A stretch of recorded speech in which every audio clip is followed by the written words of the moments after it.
A coral reef is an underwater home built by tiny animals in the water.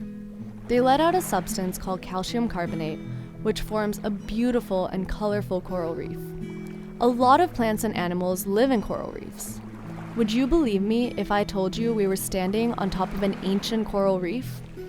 We're currently at Florida Keys. It's at the very bottom of Florida, and it's actually an ancient coral reef that is now above water. There is still a barrier reef out in the ocean. It's the third largest barrier reef in the world, and it's called the Florida Reef. The Florida Reef is very beautiful, and many people go there to go scuba diving.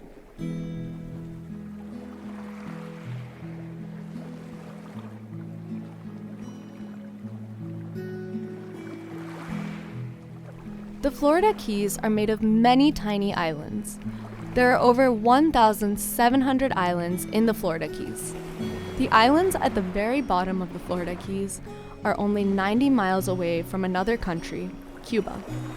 There was a war in Cuba many years ago, and during that war, many people from Cuba fled their country and ended up settling in the Florida Keys.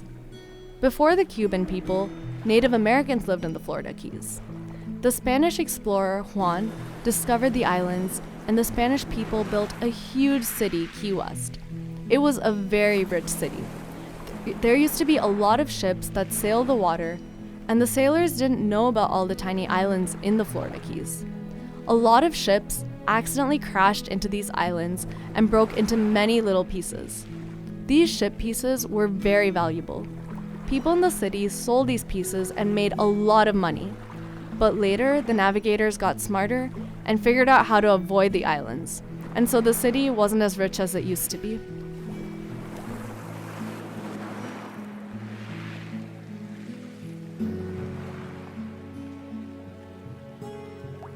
We're now at the 7 Mile Bridge. It was one of the longest bridges when it was built. People aren't allowed to drive on the bridge anymore, but a lot of people walk, cycle, and jog on the bridge. The Florida Keys also have a lot of tropical storms and hurricanes. Hurricane Irma was very dangerous, and 25% of the houses here were destroyed. A lot of people go on cruises in the Florida Keys to see the beautiful islands and the reef. As the world changes and the water levels in the ocean change, more and more islands might end up showing up.